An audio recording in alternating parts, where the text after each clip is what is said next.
Hello boys and girls, welcome to John Robson Guitar Tuition. I do hope you're well. Now then, if you've just bought a cheap guitar and you're a bit disappointed with it when you get it home because the action isn't perfect out of the box and the intonation isn't quite right and maybe there's a little bit of fret buzz to be dealing with, well, I think it's high time we put all of that kind of thing into some sort of context by looking at the kind of guitars that were available not that long ago.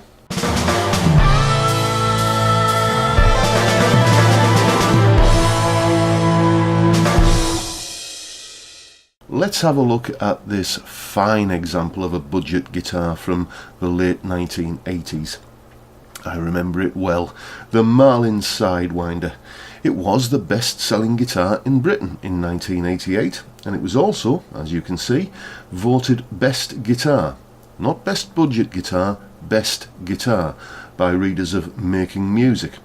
And that means it presumably beat anything on offer by Fender, Gibson, PRS, Jackson, Ibanez or any other company that had a product in the market.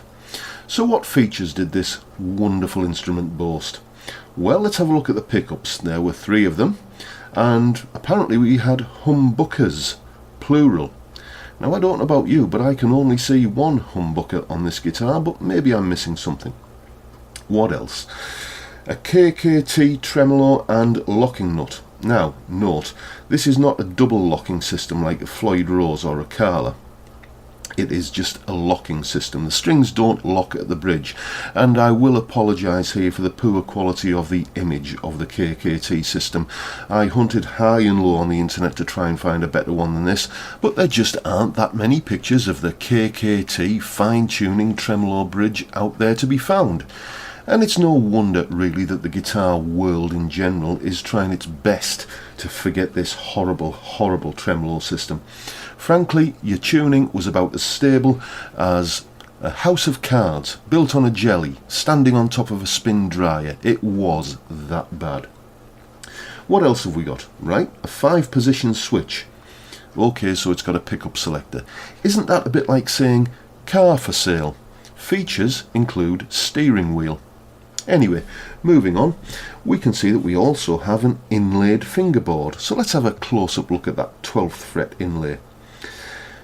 Don't know about you, but to me that kind of looks like a condom filled with tap water. But there you go. I certainly don't think it's going to rival Paul Reed Smith's famous bird inlays. So what else have we got? Machine heads, die-cast machine heads no less.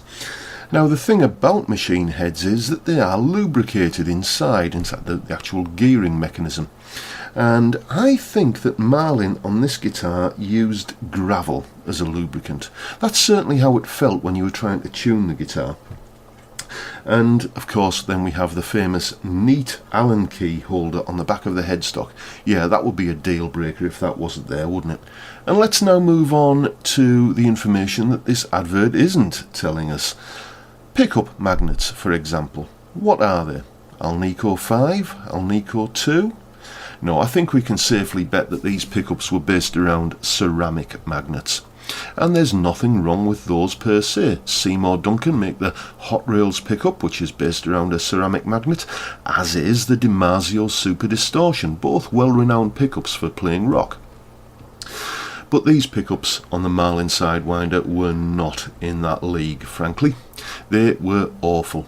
They sounded harsh and brittle and scratchy and trebly and screechy and just plain nasty.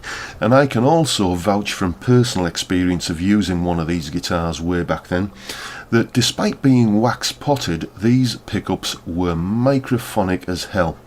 They would screech and howl and squeal and feedback when you got them anywhere near gig volume. But still, this might be a good guitar to use as a modding platform. You know, upgrade it over time. You could screw the tremolo down and use it as a fixed bridge guitar, put some better tuners on it and upgrade the pickups. But none of this really counts for anything if basically you're trying to polish a turd. You need a good foundation there. You need the body and neck timbers to be of decent quality. So what kind of wood is this guitar made from? Well, looking at that picture, it seems pretty obvious that the neck is maple. Nice one, that's a good start. What about the body timber? Well, although it doesn't say as much in this advert, I distinctly remember seeing other adverts for this guitar back in the 80s that described the body timber as laminated tone wood. Let's have a look at some other products made from laminated tone wood, shall we? Yep, it's plywood. And I can only assume that that means that this gentleman was in charge of Marlin's marketing strategy back in the late 1980s. And it's also worth mentioning the high action, the appalling setup, the rough edges and the generally poor fit and finish on these guitars. They really did feel quite cheap and quite nasty. So to summarise, Britain's best-selling guitar in 1988 was made from plywood. It had horrible sounding pickups that would squeal like a toddler who'd lost his lollipop when you got them to gig volume. It had lumpy tuning pegs and a bridge that wouldn't stay in tune, ugly fretboard inlays, fret ends that would draw blood, and an action you could slice a hard-boiled egg with. And how much did all of this cost? Well, back then it would have set you back 149 of Her Majesty's pounds, which I'm reliably informed by an online historic currency calculator that equates to £385 in today's money. Would you pay that kind of coin for this guitar? Back then we did, and not only that, we voted it the best guitar in the country 2 years running. But that was the 1980s for you folks. Things were different back then. And with that, I'll sign off and wish you all a good day and see you all next time. Bye for now.